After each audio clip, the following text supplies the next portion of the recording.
الحمد لله الذي فضل سيدنا ومولانا محمدا فصلى الله تعالى عليه وسلم وعلى العالمين جميعا وأقامه يوم القيامة للمذنبين المتلوثين الخطائين الهالكين شفيعا. أما بعد فأعوذ بالله من الشيطان الرجيم. بسم الله الرحمن الرحيم. رب اشرح لي صدري ويسر لي أمري. صدق الله العظيم وبلغنا رسوله النبي الأمين المتين الكريم ونحن على ذلك لمن الشاهدين والشاكرين والحمد لله رب العالمين. دل کی اتھاہ گہرائیوں سے بارگاہ رسالت مآب صلی اللہ تعالی علیہ وسلم با آواز بلند درود پاک پیش فرما لیں. اللهم رب محمد صلی اللہ علیہ وسلم نحن عباد محمد صلی اللہ علیہ وسلم السلام علیکم رسول اللہ صلی اللہ علیہ وسلم. صلو علیہ صلاۃ و سلام علیک یا رسول اللہ صلی اللہ علیہ وسلم. غوث پاک کی محفل ہو تو یقیناً آنے والا، بیٹھنے والا اور اس میں شرکت کرنے والا خوش نصیب ہوا کرتا ہے. بے شک بے شک. بزرگوں کی وہ بارگاہ ہوتی ہے جہاں آنکھوں پر نظر کم ہوتی ہے، دل پر نظر زیادہ ہوتی ہے. دل اچھا تو سب اچھا، اور اگر دل اچھا نہیں تو پھر کچھ بھی اچھا نہیں. نبی پاک صلی اللہ تعالی علیہ وسلم نے ارشاد فرمایا ان فی جسد الانسان مضغہ اذا صلحت صلح الجسد کلہ واذا فسدت فسدت الجسد کلہ. سرکار نے فرمایا کہ انسان کے جسم میں ایک لتھڑا ہے، گوشت کا ایک لتھڑا ہے. اگر وہ صحیح تو سب صحیح، اور اگر وہ بگڑ گیا تو پورا جسم بگڑ گیا. میں نے جس آیت کریمہ کو پڑھا یہ حضرت موسیٰ علیہ السلام کی شان میں نازل ہوئی. رب اشرح لی صدری، مولا میرے سینے کو کھول دے. سینے میں ہوتا کیا ہے؟ ظاہر سی بات ہے، ہونے کو تو بہت کچھ ہوتا ہے، لیکن یہاں پر جو مطلوب ہے، جو بتانا ہے، وہ دل ہے. دل جسم کا وہ حصہ ہے، اگر یہ زندہ تو سب زندہ. سب سے زیادہ توجہ اسی پر دی جاتی ہے نا. اگر آدمی کی انگلی کٹ گئی انسان زندہ رہتا ہے، ہاتھ ٹوٹ گیا انسان زندہ رہتا ہے، پیر ٹوٹ گیا سب کچھ. لیکن اگر دل بند ہو گیا تو کچھ بھی زندہ نہیں رہ گیا. شہر میں دوڑتے ہوئے ایمبولینس کی آوازیں یہ بتاتی ہیں کہ سب سے زیادہ مہنگا اگر کسی کا علاج ہے تو وہ دل کا ہے، وہ دل کا ہے. یہ تو ظاہری دنیا کی بات ہے. باطنی دنیا میں یہ ہے کہ دل اچھا تو سب اچھا. یہی تو ہمارے یہاں سمجھایا گیا.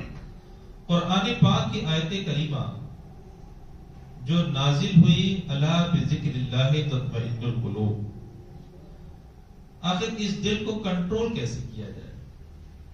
اس میں تو ہزاروں خواہشیں آتی ہیں، ہزاروں خواہشیں ایسی کہ ہر خواہش پہ دم نکلے.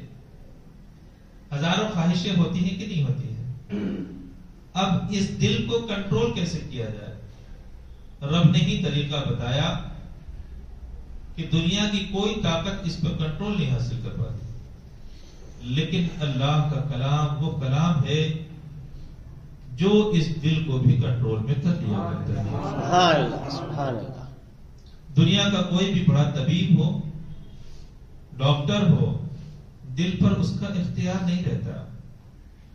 اسی لیے بڑے بڑے لوگوں کو دیکھا گیا اچھی بھلی زندگی گزارتے ہیں، لیکن کبھی کبھی دل خراب ہونے کی وجہ سے کچھ چیزیں ایسی ہو جایا کرتی ہیں کہ ان کی ساری زندگی خراب بھی ہو جایا کرتی ہے. اور بہتوں کو ایسا بھی دیکھا گیا کہ دل جب کسی یار کے در پر آ گیا تو زندگی سنور جایا کرتی ہے. اسی لیے کہتے ہیں اچھوں کی صحبت اختیار کرو. اچھوں کی صحبت ہی جو ہے وہ دل کو اچھا بنا پائے گی. ہمارے یہاں ظاہر کا کوئی اعتبار ہی نہیں. ہمارے یہاں جو کچھ ہے وہ باطن کا اعتبار ہے. اسی لیے کہا گیا کہ اگر دنیا کے بادشاہ کے سامنے اگر زبان پھسل جائے گی تو جان چلی جائے گی، لیکن ایک اللہ والے کی بارگاہ میں دل پھسل جائے گا تو ایمان چلا جائے گا. وہاں پہ زبان کا اعتبار نہیں ہوتا، وہاں پہ دل کا اعتبار ہوا کرتا ہے. اسی لیے بڑوں نے کہا کہ دنیا کے بادشاہ کے پاس جاؤ تو زبان سنبھال کر کے رکھو، اور اللہ والوں کے پاس جاؤ تو دل سنبھال کر کے رکھو. ان کی صحبتوں سے یہ دل آباد ہو جایا کرتے ہیں. ہمارے یہاں ظاہر کا کوئی اعتبار نہیں ہے، باطن کا سب کچھ اعتبار ہے. ہندوستان کے ایک مشہور بادشاہ گزرے جس کو ہم اور آپ محمود غزنوی کہا کرتے ہیں، ہے نا. آج ہمارا آدھا ملک ان کو برا بھلا کہتا ہے کہ یہ ایسے تھے، وہ ویسے تھے، انہوں نے یہ کیا وہ کیا. حق تو یہ ہے کہ وہ اولیاء اللہ کی صف میں شامل تھا. حضرت محمود غزنوی کی بات بتا رہا ہوں. وہ اللہ کے مقربین میں سے تھے، اور وہ کلمہ لا الہ الا اللہ محمد الرسول اللہ صلی اللہ تعالی علیہ وسلم کا عملی پیکر تھے. صرف زبان نہیں کہتی ہے کہ لا الہ الا اللہ، اللہ کے علاوہ کوئی معبود نہیں، بلکہ دل گواہی دیتا کہ اللہ کے علاوہ دنیا میں کوئی معبود ہی نہیں. دنیا کروڑوں کی تعداد میں اگرچہ پوچھتی رہے اینٹ پتھر کو، لیکن حق تو وہی ہے جو اسلام کہا کرتا ہے، لا الہ الا اللہ، اللہ کے علاوہ کوئی معبود نہیں. حضرت محمود غزنوی علیہ رحمت و رضوان کو مدینہ پاک میں دیکھا گیا. اتنے بڑے ملک کے بادشاہ، پھٹے پرانے کپڑے ہیں، مشکیزہ اٹھائے ہوئے ہیں، پیروں میں چپل بھی نہیں ہے، پیروں میں چپل بھی نہیں ہے، اور مدینہ پاک کی دہکتی ہوئی دھوپ کے اندر وہ حجاج کرام کو پانی پلاتے ہوئے نظر آ رہے ہیں. پھٹے پرانے کپڑے، لوگ پہچان نہیں پا رہے. کسی پہچاننے والے نے کہا ایک ملک کا بادشاہ حضور، اور یہاں مدینہ پاک میں یہ حالت بنا کے رکھی ہے کہ جسم پر کپڑے بھی سلامت نہیں ہیں. آپ کی آنکھوں میں آنسو آ گئے.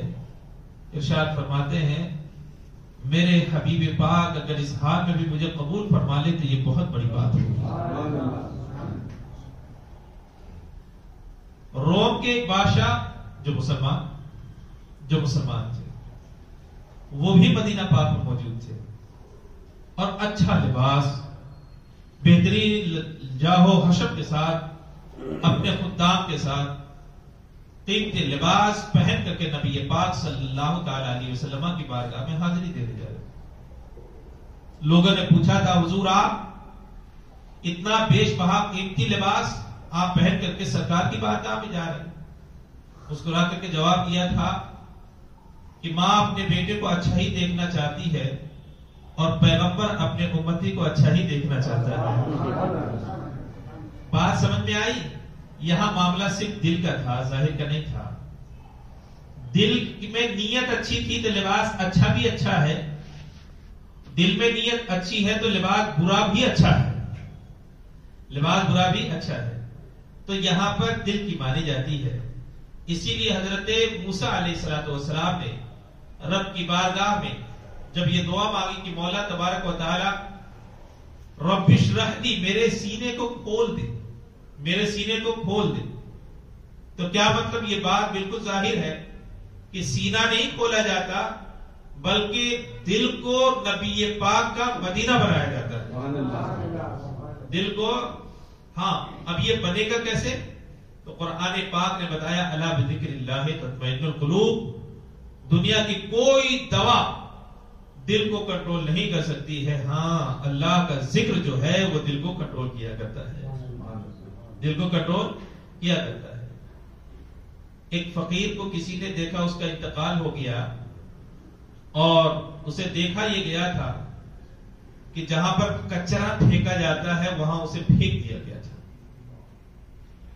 ایک فقیر کو دیکھا, اس کا انتقال ہو گیا تھا, اور جہاں پر کوڑا کرکٹ پھینکا جاتا ہے وہاں پر اسے پھینک دیا گیا تھا.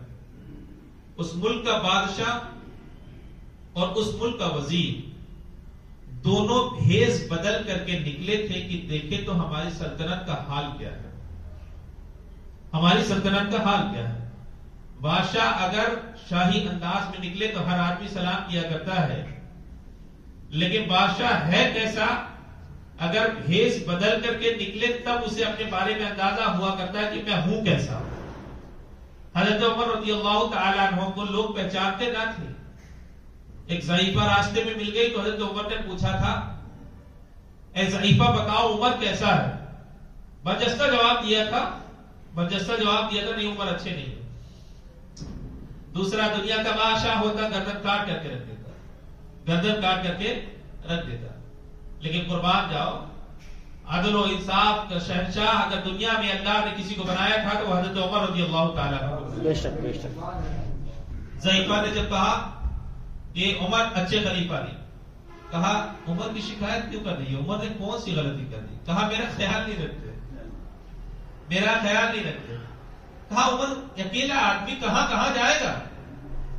عمر اگر تمہارے پاس نہیں آ پاتے تو تم ہی کم سے کم عمر کے پاس چلی جاتی, اپنی بات کو اس کے سامنے رکھتی تو اسے پتا چلتا نا. تو بڑھیا نے ضعیفہ نے ایک جواب دیا تھا, اگر مخلوق خدا کا خیال نہیں رکھ سکتا تو خلیفہ کیوں بنا بیٹھا ہے. اتنی بڑی بات اس نے کہی تھی. بتاؤ دنیا کا بادشاہ چھوڑ دو, ہم جیسا عام آدمی بھی نہیں برداشت کر پاتا, عام آدمی بھی نہیں برداشت کر پاتا. لیکن قربان جاؤ حضرت عمر وہ ہیں جو سرکار کائنات صلی اللہ تعالی علیہ وسلم کی صحبت مبارکہ میں بیٹھنے والے ہیں. انہوں نے برداشت کیا, برداشت ہی نہیں کیا بلکہ روتے رہے اور یہ بات کہتے رہے, ضعیفہ تو نے جو کچھ کہا وہ تو نے سچ کہا, ضعیفہ جو کچھ کہا تو نے سچ کہا. تو اگر بادشاہ سوتا ہے تو رعایا جگتی ہے, اور بادشاہ جگتا ہے تو رعایا سویا کرتی ہے. بات سمجھ آ رہی ہے. تو بادشاہ اور وزیر کہتے دونوں بھیس بدل کر کے نکلے. انہوں نے جہاں کچرا پھینکا جاتا ہے ایک لاش کو دیکھا. لاش کو دیکھنے کے بعد لوگوں سے دریافت کیا کہ یہ کون آدمی جو مرا ہوا ہے, یہ کون آدمی جو مرا ہوا ہے. لوگوں نے گواہی دی, بہت عیاش تھا, شراب پیتا تھا, بہت عیاش تھا اور شراب پیا کرتا تھا. زندگی بھر لوگوں نے اس کو شراب کھانے میں دیکھا, لوگوں نے اس کو شراب کھانے میں دیکھا. اس کی بہت زیادہ شکایت کی, لیکن تھا تو مسلمان. بادشاہ نے اور وزیر نے اپنے کندھے پر اٹھایا, لوگوں سے پوچھا بتاؤ اس کا گھر کہاں ہے. لوگ یہ نہیں جان رہے تھے کہ وہ بادشاہ اور وزیر ہے. چنانچہ لوگوں سے پوچھا گیا کہ اس کا گھر کہاں ہے. لوگوں نے بتایا کہ فلانے محلے میں فلانا گھر ہے, اور اس کی بیوی ابھی زندہ ہے, ابھی اس کی بیوی زندہ ہے. اللہ اکبر. بادشاہ اور وزیر جب دونوں فقیر کی لاش کو لے کر کے گھر میں پہنچے تو وہاں پہ ماتم کدا بن گیا. اور پھر بادشاہ نے پوچھا کہ تمہارے شوہر اتنا شراب کیوں پیتے تھے کہ مر گئے. اس عورت کے, اس خاتون کی آنکھوں میں آنسو آ گئے اور کہا تھا حق تو یہ ہے کہ میرے شوہر نے زندگی بھر شراب کو ہاتھ ہی نہیں لگایا, انہوں نے تو شراب پی نہیں. کہا تم ہی سچ بول رہی ہو, سارا زمانہ جھوٹ بول رہا ہے, تم ہی سچ بول رہی ہو, اور سارا زمانہ پورا شہر کا شہر جو ہے وہ غلط گواہی دے رہا ہے, تم سچی باقی سب جھوٹے. کہا کہ ماجرا کچھ اور ہے اور اس کی اطلاع آپ کو نہیں ہے. بادشاہ نے پوچھا تھا کہ ماجرا کیا ہے, تو اس خاتون نے بتایا تھا معاملہ دراصل یہ ہے کہ میرے شوہر جو دن بھر کمائی ہوا کرتی تھی, وہ کمائی لے کر کے شراب خانے میں جاتے تھے, شراب خریدتے تھے, شراب اپنے گھر میں لایا کرتے تھے اور اس شراب کو بہا دیا کرتے تھے اور اللہ کی بارگاہ میں دعا کرتے تھے مولا رب العزت اس حرام شے سے جتنا میں بچا سکتا تھا مولا کریم میں نے اتنا بچایا ہے، اتنا میں نے بچایا ہے۔ مرنے سے پہلے بیوی نے کہا تھا لوگ تو تمہیں شراب کھانے میں جاتا ہوا دیکھتے ہیں، لوگ تمہیں شراب خریدتا ہوا دیکھتے ہیں اور لوگ تمہیں شراب کھانے سے نکلتا ہوا دیکھتے ہیں، کون یقین کرے گا کہ تم شراب نہیں پیتے ہو؟ لوگ تو یہ سمجھیں گے نا کہ شراب کھانے گئے ہو تو شراب خریدی بھی ہے، ہاتھ پہ لے کر کے آتے بھی ہو، اپنے گھر میں لاتے ہو، تو لوگ یہی تو سمجھیں گے شرابی ہو۔ اب جب اتنے شرابی اور زندگی اسی میں گزر گئی شراب کھانے میں آتے جاتے، تو بتاؤ کوئی بھی تمہیں نہلائے گا، دھلائے گا، کفنائے گا؟ کوئی بھی تمہاری نماز جنازہ پڑھے گا؟ اللہ اکبر۔ بیوی نے یہ بتایا کہ میں نے شوہر سے جب سوال کیا تھا، شوہر نے مسکراتے ہوئے جواب دیا تھا تو میرے جنازے کی فکر نہ کرو، میرا جنازہ تو بادشاہ اسلام اٹھا کر کے لائے گا، ہے نا؟ میرا جنازہ تو بادشاہ اور وزیر اپنے کندھے پر اٹھا کر کے لائیں گے۔ تم عوام کے بارے میں فکر کر رہی ہو، تم عوام کے بارے میں فکر کر رہی ہو کہ تمہارا میرا جنازہ کون اٹھائے گا؟ عوام نہیں اٹھائے گی، ملک کا بادشاہ اپنے کندھے پر مجھے اٹھانے میں فخر محسوس کرے گا، فخر محسوس کرے گا۔ بادشاہ نے اعلان کیا تھا ہماری مملکت میں اعلان کرا دیا جائے جتنے علماء ہیں، اکابر ہیں، اولیاء ہیں، متقی ہیں، پرہیزگار ہیں، زہد و ورع والے ہیں، سب کے سب جمع ہو جائیں اور ان میں جس نے آسمان کی طرف بغیر وضو کے کبھی دیکھا نہ ہو نماز جنازہ وہ پڑھائے گا، نماز جنازہ وہ پڑھائے گا۔ جناب ہمارے یہاں تو ظاہر کو دیکھا ہی نہیں جاتا، ہمارے یہاں جو کچھ دیکھا جاتا ہے وہ باطن کو دیکھا جاتا ہے، باطن اچھا تو سب اچھا۔ اعلیٰ حضرت عظیم البرکت کے بارے میں ایک روایت منسوب کی جاتی ہے کہ بچپنے کا زمانہ تھا، کوئی طوائف ناچنے والی کوٹھے پر رہنے والی گزر رہی تھی، نگاہ پڑی، فوراً پھیر لیا اور صرف پھیرا نہیں بلکہ دامن اٹھا کر کے آنکھوں پر ڈال دیا۔ بچپنے کا عالم تھا، بچپنے کا عالم تھا۔ جب گھٹنے سے اوپر اٹھ گیا دامن تو وہ ہنسنے لگی، کہا کہ شہزادے آنکھیں تو بند کر لی لیکن نیچے کا سطر تو کھل گیا۔ مسکرا کر کے جواب دیا آنکھیں محفوظ ہو جائیں تو دل بھی محفوظ ہو جایا کرتا ہے، آنکھیں محفوظ ہو جائیں تو دل بھی محفوظ ہو جایا کرتا ہے۔ تو غوث پاک رضی اللہ تعالیٰ عنہ کے چاہنے والے ہیں، تو یہاں پہ ہمیں دکھاوا کرنے کی تو کوئی ضرورت ہے نہیں، ہمارے دلوں کا حال جو ہے وہ غوث پاک رضی اللہ تعالیٰ عنہ جانتے ہیں۔ اور ان کا تو دربار ایسا ہے اللہ والوں کا کہ شروع میں تو سمجھ ہی میں نہیں آتا کہ یہاں فیضان بٹ رہا ہے، کس طور پر بٹ رہا ہے، سمجھنے میں بہت ٹائم لگتا ہے۔ اللہ کے ولی کو سمجھنا بڑا مشکل ہے، اللہ والے کو سمجھنا یہ بڑا مشکل ہے، لیکن جو سمجھ جاتا ہے وہ سمجھ جایا کرتا ہے، اس کی دنیا اچھی ہو جایا کرتی ہے، وہ کبھی بہکا نہیں کرتا لیکن سمجھنے میں وقت لگتا ہے۔ دیکھو میں نے بتایا تھا پیغمبر اپنے آپ کے بارے میں اعلان کرتا ہے کہ میں پیغمبر ہوں، اور ولی اپنے آپ کے بارے میں چھپاتا ہے کہ میں ولی ہوں، وہ اعلان نہیں کرتا، وہ اپنے آپ کو چھپاتا ہے۔ اسی وجہ سے کہا گیا کہ دنیا میں ولی کی شناخت بہت مشکل ہے۔ ہاں ہمارے بزرگوں نے یہ ضرور کہا کہ جسے دیکھ کر کے خدا یاد آ جائے سمجھ لو کہ یہ اللہ کا مقرب ہے، جسے دیکھ کر کے خدا یاد آ جائے تو سمجھ لو کہ یہ اللہ کا مقرب ہے۔ دو بزرگوں کے بارے میں آتا ہے تاریخ میں کہ ایک مولانا روم کے بارے میں آتا ہے اور ان کے پیر حضرت شمس تبریزی کے بارے میں آتا ہے۔ مولانا جلال الدین رومی یہ کم پڑھے لکھے آدمی تھے، اپنے وقت کے بہترین فلسفی، اپنے وقت کے بہترین عالم، اپنے وقت کے بہترین فقیہ۔ دنیا کا وہ کون سا علم تھا جو انہیں نہیں آتا تھا، وہ کون سا علم تھا جو انہیں نہیں آتا تھا؟ ان کے دربار اور ان کی درسگاہ کا عالم یہ ہوا کرتا تھا کہ وہاں جو پڑھنے آتے تھے وہ صرف طلبہ نہیں ہوا کرتے تھے، مختلف درسگاہوں میں پڑھانے والے علماء اور مفتیان کرام ہوا کرتے تھے۔ حضرت مولانا جلال الدین رومی علیہ رحمۃ اللہ رضوان کے بارے میں آتا ہے اتنے بڑے عالم تھے کہ وہاں پر دنیا کے ہر خطے سے بڑے بڑے علماء آتے تھے اور اپنی کتابوں کے معاملات ان کے سامنے رکھا کرتے تھے کہ یہ ایسا ہے، یہ ایسا ہے.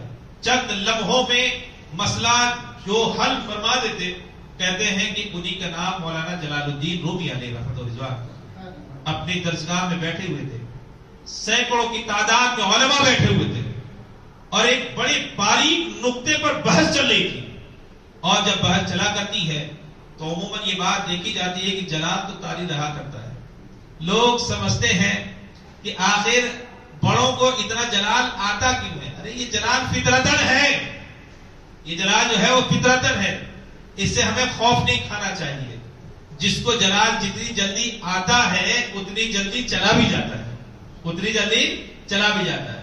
حضور شارح بخاری امجدی علیہ رحمۃ الرضوان، میں نے خود دیکھا شارح بخاری حضور مفتی شریف الحق صاحب قبلہ امجدی، بہت جلال والے، بہت جلال والے. لیکن کمال یہ ہے کہ جتنی جلدی غصہ ہوتے تھے اتنی جلدی ٹھنڈا بھی ہو جاتے. غلط کام دیکھا فوراً جلال میں آ گئے اور پھر اس کے بعد جب اس کو ضائع کر دیا اور اس کو زائل کر دیا، ختم کر دیا، تو پھر بہت جلدی ٹھنڈے بھی ہو جایا کرتے تھے. غصہ یہ بری چیز نہیں ہے، کہتے ہیں غصے کو کنٹرول کر. ہاں، بڑوں نے اپنے غصے کو وہی قابو میں کر کے رکھا ہے. ان کا غصہ کسی دنیاوی چیز کے لیے نہیں ہوا کرتا تھا. دنیاوی مال، دولت، زر و نصیب، ان چیزوں کے لیے ان کا غصہ نہیں ہوا کرتا تھا. ہاں، اللہ کی اگر نافرمانی کہیں پر دیکھ لی تو وہاں پر وہ غصے کا اظہار فرمایا کرتے تھے، وہاں پر وہ غصے کا اظہار فرمایا کرتے تھے. اللہ اکبر. مولانا جلال الدین رومی علیہ رحمۃ الرضوان اپنے شاگردوں کے درمیان، مختلف علماء کرام کے درمیان بحث و مباحثہ چل رہا تھا. شباب پر بحث تھی، شباب پر بحث تھی. اسی میں ایک قلندر کو دیکھا، بال بکھرے ہوئے ہیں اور گرد و غبار سے چہرہ اٹا ہوا ہے، جسم پر پھٹے پرانے کپڑے، وہ بھی ان کی مجلس میں آ کے بیٹھ گیا. مولانا جلال الدین رومی نے جب اس قلندر کو دیکھا تھا تو ان کے دل میں نہ جانے کیسی کیسی کیفیت آئی کہ میرے یہاں اتنے پڑھے لکھے لوگ، اسی میں یہ قلندر کہاں سے آگے بیٹھ گیا جو بغیر نہائے ہوئے آگے بیٹھا، جو بغیر نہائے ہوئے. اور دور سے آئے تھے، چہرے میں گرد و غبار ایک دم بیٹھا ہوا تھا. کہتا ہے کہ آپ کے بال کہتے ہیں الگ کرنے سے الگ نہیں ہو رہے تھے، ایک دوسرے میں گتھے ہوئے تھے، اور جسم کے لباس کا حال یہ تھا کہ لباس نہیں، گرد ہی گرد دکھائی دے رہی تھی. اسی درمیان حضرت مولانا جلال الدین نے بہت صبر سے کام لیا. وہ قلندر وہیں پہ بیٹھے ہوئے تھے، وہ قلندر وہیں پہ بیٹھے ہوئے تھے اور بحث چل رہی تھی، بحث و مباحثہ ہو رہا تھا. اسی درمیان قلندر نے پوچھ دیا، این چیز مطلب یہ کیا ہے، یہ کیا ہے؟ اتنی بھاری بھرکم بحث ہو اور کوئی اتنا ہلکا بنا کر کے بولے تو بتاؤ اسے غصہ آئے گا کہ نہیں آئے گا؟ اسے غصہ آئے گا کہ نہیں آئے گا؟ مولانا جلال الدین رومی علیہ رحمۃ الرضوان نے جب یہ سنا، جلال طاری ہو گیا اور ارشاد فرمایا کہ یہ وہ چیز ہے جو آپ کو سمجھ میں نہیں آئے گی، جو آپ کو سمجھ میں نہیں آئے گی. اللہ اکبر. وہ قلندر بیٹھا رہا، وہ قلندر بیٹھا رہا. کچھ دیر کے بعد پتہ نہیں قلندر کے دل پر کیا بات آئی، اٹھا اور مولانا جلال الدین کے ہاتھ میں جو کتاب تھی لے کر کے حوض میں پھینک دیا، پانی میں پھینک دیا. اب تو پہلے سے غصہ، اب غصہ اور زیادہ غصے میں تبدیل کہ ایک ہی کتاب ساری دنیا کو میں سمجھاؤں. وہ بھی اس وقت پریس کا سسٹم تو تھا نہیں، ہاتھوں سے کتاب لکھی جاتی تھی. اگر کتاب پانی میں پڑ جائے، روشنی پھیل جائے، کتاب ختم، کتاب کا وجود ختم ہو جایا کرتا. اور ایک کتاب کا اگر وجود ختم ہو گیا تو پریس میں چھپی ہوئی تھوڑی نا کتابیں ہیں، یہ تو ایک ہی کتاب، وہی اول وہی آخر، اس کے علاوہ تو کوئی اور ہے نہیں. چنانچہ جلال میں آ گئے اور کہا، قلندر یہ تو نے کیا کیا، قلندر یہ تو نے کیا کیا. اللہ اکبر. قلندر اٹھے، کہا تمہیں برداشت نہیں ہو رہا. چنانچہ حوض میں ہاتھ ڈالا، کتاب نکالی، ان کے حوالے کر دیا. ایک لفظ مٹا ہوا نہیں تھا اور کتاب پر ایک قطرے پانی کا نشان بھی موجود نہیں تھا. بہت دیر کے بعد جب کتاب نکالی تھی تو کتاب بھیگی بھی نہ تھی، ایک حرف مٹا بھی نہ تھا اور ایک قطرے پانی کا نشان بھی نہ تھا. تو مولانا جلال الدین نے یہی پوچھا تھا، یہ کیا ہے؟ قلندر نے مسکرا کر کے جواب دیا، یہ آپ کے سمجھ میں آنے والی بات نہیں. ہاں مولانا جلال الدین نے یہ کہا تھا نا، یہ وہ بحث ہے جو آپ کو نہیں سمجھ میں آئے گی. تو مولانا شمس تبریزی نے کیا جواب دیا؟ یہ وہ ادا ہے جو آپ کے سمجھ میں نہیں آئے گا. ہاں سب کچھ چھوڑ دیا، پیچھے لگ گئے. اور اس کے بعد ایک شعر آپ نے ارشاد فرمایا تھا کہ ہرگز مولوی نہ شد، دنیا میں کوئی عالم نہیں ہو سکتا جب تک کہ اللہ والوں کی صحبت نہ اختیار کر لے، جب تک کہ اللہ والوں کی صحبت نہ اختیار کر لے. تو ان کی بارگاہ میں بہت قوت ہوا کرتی ہے، اور جو چیزیں سمجھ میں نہیں آتی وہ انہی کی بارگاہ ہوا کرتی ہے کہ بڑی عجیب عجیب چیزیں ہوتی ہیں جو واقعی سمجھ میں نہیں آتی، لیکن جس کو سمجھ میں آنے لگتی ہے اس کو ساری کائنات سمجھ میں آ جایا کرتی ہے، ساری کائنات سمجھ میں آ جایا کرتی ہے.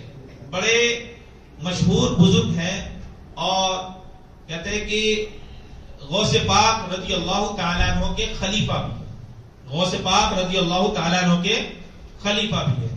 کہتے ہیں کہ وہ کون؟ کہا حضرت ابو المعالی، بہت مشہور بزرگ ہے، بہت مشہور بزرگ ہے. حضرت ابو المعالی حضرت غوث پاک رضی اللہ تعالیٰ عنہ کے بہت چہیتے خلیفہ مرید بھی. کہتا وہ ان کے دربار، ان کے بارگاہ میں رہتے تھے.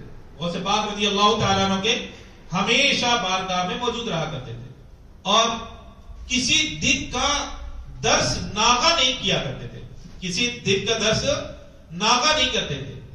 یہاں تک کہ اگر دوران درس استنجے کا احساس ہو اور دوسری چیزوں کا احساس ہو تو وہ بھی اٹھ کر کے جانا گوارا نہیں کرتے تھے کہ غوث پاک رضی اللہ تعالیٰ عنہ کا بحث وعظ جو ہے وہ چھوٹ جائے گا، وہ چھوٹ جائے گا. خود فرماتے ہیں کہ غوث پاک رضی اللہ تعالیٰ عنہ جب ممبر پر تشریف لے گئے تو بالکل ممبر کے ہی پاس بیٹھتے تھے. حضرت ابو المعالی بالکل ممبر کے ہی پاس رہا کرتے تھے.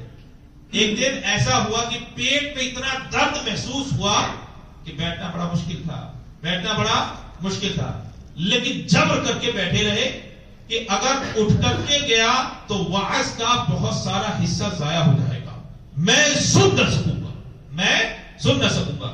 میں نے پہلے ہی کہا کہ اولیاء اللہ کی بارگاہ وہ ہوا کرتی ہے جہاں پہ ساری چیزیں سمجھ میں نہیں آتی، اور جن کو سمجھ میں آنے لگتا ہے تو ان کو ساری کائنات سمجھ میں آ جایا کرتی ہے، ساری کائنات انہیں سمجھ میں آ جایا کرتی ہے. کہتے ہیں ابو المعالی، حضرت ابو المعالی کہتے ہیں کہ مجھے پیٹ میں اس قدر درد ہوا کہ میں برداشت نہیں کر پا رہا تھا، میں برداشت نہیں کر پا رہا تھا. اللہ اکبر.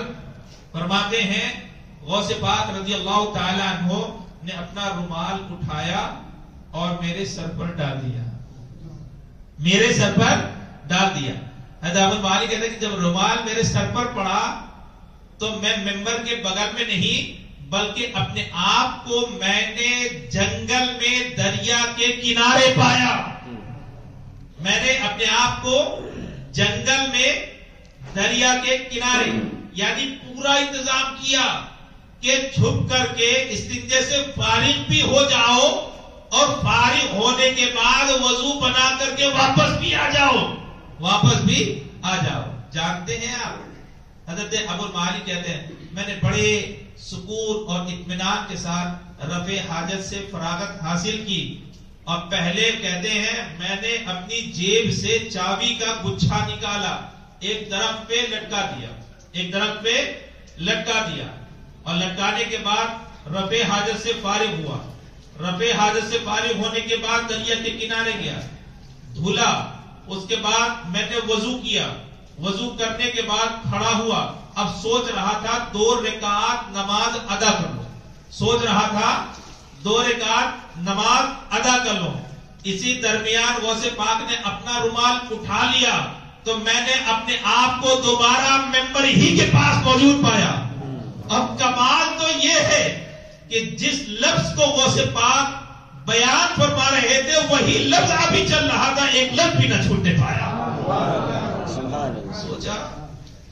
سوچا کہ ہو سکتا ہے یہ خواب کی بات ہو، سوچا کہ ہو سکتا ہے کہ یہ خواب کی بات ہو، میں سو گیا ہوں اس میں کہیں ایسا ہوا ہو. اپنے ہاتھ پر نظر پڑی تو ابھی پانی کے قطرات ٹپک رہے تھے، ابھی کرتے اور کہتے ہیں کپڑا جو تھا وہ بھیگا ہوا تھا، اب یقین ہو گیا کہ یہ فیض کسی اور کا نہیں ہے بلکہ غوث پاک رضی اللہ تعالیٰ عنہ کا۔ اور کمال ہے، کہتے ہیں 1 مہینے کے بعد مجھے سفر کرنے کی ضرورت پیش آئی، مجھے سفر کرنے کی ضرورت پیش آئی۔ اللہ اکبر، کہتے ہیں میں نے ایک دوسرے ملک کا سفر کیا اور خود فرماتے ہیں 1 مہینے تسلسل کے ساتھ چلا، 1 مہینے تسلسل کے ساتھ چلا۔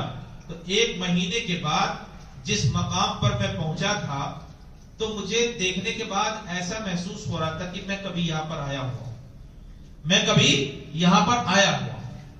تو یہ بات خیال میں آئی کہ ہاں ایک مرتبہ ایسا واقعہ میرے ساتھ پیش آیا تھا۔ 1 مہینہ بغداد شریف سے چلنے کے بعد ایسے مقام پر پہنچے تھے جہاں پر دیکھنے کے بعد ان کو احساس ہوا کہ شاید میں یہاں سے گزرا ہوں۔ اور جب یہ بات، یہ واقعہ ذہن میں آیا کہ ارے غوث پاک کی بارگاہ میں موجود تھا تو اس مقام کو پہچان لیا کہ یہ وہی مقام تھا جہاں مجھے غوث پاک رضی اللہ تعالیٰ عنہ نے بھیجا تھا۔ اب یقین کرنے کے لیے چابی تو پہلے یہی چھوٹ کے گئی تھی نا، چابی تو یہیں پہ چھوٹ گئی تھی نا۔ تو فرماتے ہیں میں نے اس درخت کو تلاش کیا اور جس درخت کی شاخ پر میں نے چابی کے گچھے کو لٹکایا تھا وہ چابی اللہ پاک نے غوث پاک کے صدقے میں بحفاظت وہیں پر رکھا تھا۔ میں وہاں پر گیا، چابی لیا، سفر کو میں نے ترک کیا اور تہیا کر لیا کہ غوث پاک کے دربار سے اب کبھی باہر نہیں جاؤں گا۔ پلٹ کر کے آئے، غوث پاک کے پاؤں میں گر گئے اور پھر رونے لگے۔ غوث پاک نے اٹھایا اور سینے سے لگایا، پیشانی کا بوسہ دیا، کہا ابو المعالی یہ معاملہ کسی کو بتانا نہیں، یہ معاملہ کسی کو بتانا نہیں۔ سوچو اللہ کا ولی وہ ہوتا ہے جو اپنی کرامتوں کو، اپنی عظمتوں کو چھپایا کرتا ہے، اپنی کرامتوں کو، اپنی عظمتوں کو چھپایا کرتا ہے۔ آج لوگ بیان کرتے کہ نہیں کرتے؟ اب آپ بھی سوچو کہ پھر حضرت ابو المعالی کو جب منع کیا تھا تو آپ نے بیان کیسے کیا؟ دیکھو ایک طریقہ یہ ہوتا ہے، بزرگ جو بتاتے ہیں کہ اس کو بیان نہ کرنا یہ ان کی زندگی تک ہوا کرتا ہے، ان کی زندگی تک نہ ہوا کرتا ہے۔ نبی پاک صلی اللہ تعالی علیہ وسلم کی بارگاہ میں صحابہ کرام میں ایک صحابی حاضر ہیں، سرکار کائنات صلی اللہ تعالی علیہ وسلم نے ارشاد فرمایا کیا میں ایسی چیز نہ بتاؤں جس کو کرنے کے بعد آدمی جنت میں داخل ہو جائے، جنت میں داخل ہو جائے؟ تو صحابی نے عرض کیا اللہ کے پیغمبر ضرور بتائیں۔ سرکار نے فرمایا من قال لا الہ الا اللہ فدخل الجنہ، جس نے دل سے لا الہ الا اللہ یعنی پورا کلمہ پڑھ لیا وہ جنت میں داخل ہو گیا۔ اب اس صحابی نے عرض کیا اللہ کے پیغمبر کیا میں یہ صحابہ میں اعلان نہ کروں، میں صحابہ میں اعلان نہ کروں؟ سرکار نے منع فرمایا کہ نہیں، اس کا اعلان نہیں کرنا۔ ارشاد فرماتے ہیں میرے پیغمبر اعلان کیوں نہیں کرنا؟ اس لیے نہیں کرنا کہ اگر اعلان کر لو گے تو اب لوگ صرف اسی پہ تکیہ کر لیں گے، اسی پہ بھروسہ کر لیں گے۔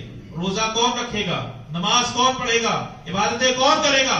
لہذا اس کا اعلان نہ کرنا۔ اب سوال یہ کہ اعلان کے لیے سرکار نے منع فرمایا کہ حدیث پہنچی کیسے؟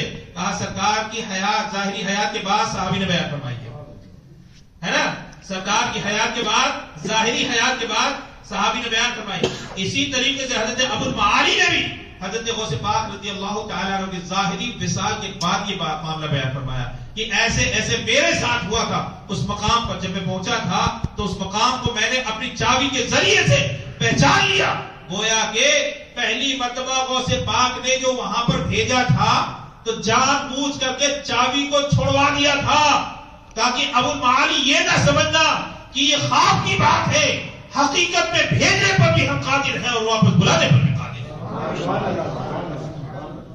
حقیقت میں بھیجنے پر بھی قادر ہیں اور واپس بلانے پر بھی قادر ہیں۔ اسی وجہ سے حضرت غوث پاک رضی اللہ تعالیٰ عنہ کا ہم ذکر کیا کرتے ہیں۔ غوث پاک ختم نہیں ہوئے، ہم ختم ہو جائیں گے۔ ان کا فیضان نہ کبھی ختم ہوا تھا اور نہ ہی صبح قیامت تک ختم ہوگا۔ یہ تو اپنا ضرب ہے کہ آدمی ان سے کتنا لے لے۔ آج بھی ایک بات بتاؤ، لوگ جا بھی رہے ہے نا، چلے بھی گئے اور بات بتائیے حضور قائد ملت بھی تشریف لے جا رہے ہیں، ہے نا؟ یہ کون سی طاقت ہے جو کھینچ رہی ہے اپنی طرف؟ یہ کون سی طاقت ہے؟ کیا آپ کا پیسہ پیسہ نہیں ہے؟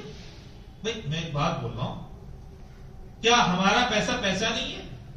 لاکھوں روپے کمانے میں کیا وقت نہیں لگتا؟ کیا تکلیفیں نہیں ہوتی ہیں؟ لیکن یہ بتاؤ جو حقیقت میں ان سے محبت رکھتا ہے اس کو ایک لمحہ بھی لگتا ہے فیصلہ کرنے میں؟ انہوں نے بلاوا عطا فرما دیا، انہوں نے بلاوا بھیج دیا، تو آدمی بالکل ہچکتا نہیں ہے لاکھوں روپے خرچ کرنے میں۔ تو سوال یہ ہے کہ کون سی طاقت ہے جو کھینچ رہی ہے؟ کہا یہ کسی عام آدمی کی طاقت نہیں ہے، تمام سرداروں کے سردار کی طاقت ہے جو اپنی طرف آنے کی خوشبختی عطا فرما رہی ہے، توفیق عطا فرما رہی ہے۔ وہ اپنی بارگاہ میں اگر بلا لے، اپنی بارگاہ میں اگر بلا لے تو یاد رکھو یہ ہماری بہت بڑی خوش نصیبی ہے، یہ ہماری بہت بڑی خوش نصیبی ہے، ورنہ اللہ نے انہیں وہ طاقت عطا فرمائی ہے جسے چاہے اپنی بارگاہ میں بلا لے اور جسے چاہے اپنی بارگاہ سے روک دے۔ بہت سارے لوگ جب مزاروں پہ نہیں جاتے ہیں وہ بہت خوش ہو کے بولتے ہیں ہم نہیں گئے۔ ارے ظالم، انہوں نے بلایا ہی نہیں، تجھے آنے کی توفیق ہی نہیں دی، تو تیرا کمال تھوڑا ہی نہ ہے، بلانے میں بھی ان کا کمال ہے، نہ بلانے میں بھی انہی کا کمال ہے۔ بے شک بلانے میں بھی انہی کا کمال ہے، نہ بلانے میں بھی انہی کا کمال ہے۔ اب ضرورت اس بات کی ہے کہ ہم غوث پاک رضی اللہ تعالیٰ عنہ کی تعلیمات پر عمل کریں، تعلیمات پر عمل کریں۔ سب سے بڑی بات، آج دنیا میں جو چیز سب سے زیادہ بولی جاتی ہے وہ جھوٹ، دنیا میں سب سے زیادہ۔ اور یاد رکھو جھوٹ وہ چیز ہے کہ آدمی کو زمین کے اوپر رہے تب بھی بے وقعت، اور ماں باپ کی نظر میں اولاد ہو تب بھی بے وقعت، اور کاروباری اگر کاروباریوں کے بیچ میں جھوٹ بولے تب بھی بے وقعت۔ آپ یہ سوچتے ہوں گے کہ حضرت ایسا معاملہ نہیں ہے، اگر جھوٹ نہ بولا جائے تو کاروبار نہیں چلے گا۔ سرکار نے کبھی جھوٹ بولا؟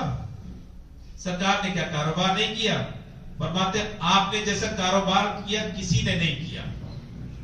آپ بازاروں میں جب مال لے کر کے جایا کرتے تھے تو آپ کا مال اونٹ سے اتارنے سے پہلے ختم ہو جایا کرتا تھا۔ جی ہاں، ملک شام کے بازاروں میں لوگ مکے کے مال کو لے کر کے جاتے تھے، بازار میں جگہ خریدی جاتی تھی، اونٹوں سے سامان اتارا جاتا تھا، اس کو سجایا جاتا تھا، لوگ آ کر کے دیکھا کرتے تھے، مول بھاؤ کیا کرتے تھے، اس کے بعد اگر پسند آیا تو لیا کرتے، ورنہ وہ مال واپس مکہ المکرمہ واپس آ جایا کرتا تھا۔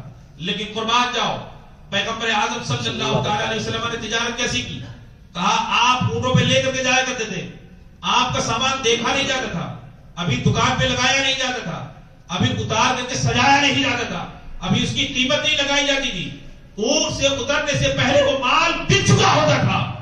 شام کے بازاروں میں یہ بات مشہور تھی کہ پوری دنیا میں اگر کوئی ایمانداری کے ساتھ کوئی تجارت کر رہا ہے تو وہ محمد عربی صلی اللہ تعالیٰ علیہ وسلم ہے، وہ محمد عربی صلی اللہ تعالیٰ علیہ وسلم ہے۔ انہی جھوٹوں کے بیچ میں سرکار نے اپنا ایک مقام بنایا تھا کہ نہیں بنایا تھا؟ انہی جھوٹوں کے بیچ میں بتاؤ، عرب سے زیادہ جھوٹ کوئی بولتا تھا؟ وہ شراب بھی پیتے تھے، دغا بھی دیتے تھے، خیانت بھی کرتے تھے، سب کچھ کرتے تھے۔ انہی جھوٹوں کے بیچ میں سرکار کو جو لقب دیا گیا وہ کون سا لقب دیا گیا؟ کہتے صادق المصدوق۔ روشنی پہلے ہو تو کیا چراغ جلایا جاتا ہے؟ کہتے نہیں، اندھیرا ہوتا ہے تبھی چراغ جلایا جاتا ہے۔ آج ضرورت ہے اس بات پر عمل کرنے کی۔ ویسے پاک کا بہت سارا معاملہ آپ نے سنا ہوگا، پہلی مرتبہ بچپنے میں پڑھنے کے لیے گئے تو والدہ نے ایک ہی تو نصیحت کی تھی، والدہ نے ایک ہی تو نصیحت کی تھی، بیٹا جھوٹ مت بولنا، بیٹا جھوٹ مت بولنا۔ نتیجہ کیا ہوا؟ چور جو قتل کرنے کے لیے آیا تھا، مال لوٹنے کے لیے آیا تھا، وہ مال لوٹ کر کے نہیں گیا بلکہ غوث پاک پر خود لٹ گیا، غوث پاک پر خود لٹ گیا، اور ایسا لٹا پاؤں پکڑ کے معافی مانگی تھی۔ غوث پاک نے اس کو اپنے ہاتھ پر توبہ کروائی تھی، جو پہلے لوگوں کو تکلیف دیا کرتا تھا، باقی کی زندگی تکلیف مٹانے پر معمور کر دیا گیا اور لوگوں کو تکلیف سے بچایا کرتا تھا، لوگوں کو تکلیف سے بچایا کرتا تھا۔ ضرورت ہے غوث پاک رضی اللہ تعالیٰ عنہ کے مشن کو آگے بڑھانے کی. اللہ تبارک و تعالیٰ ہم سب کو غوث پاک کا فیضان عطا فرمائے، بزرگوں کے سائے میں رکھے اور انہی کے احکام و فرامین پر عمل کرنے کی توفیق رفیق عطا فرمائے. اللہ رب العزت ہماری اس مجلس کو قبول فرمائے، دین دنیا دونوں کی سعادتیں، بھلائیاں، اچھائیاں خوبیاں عطا فرمائے.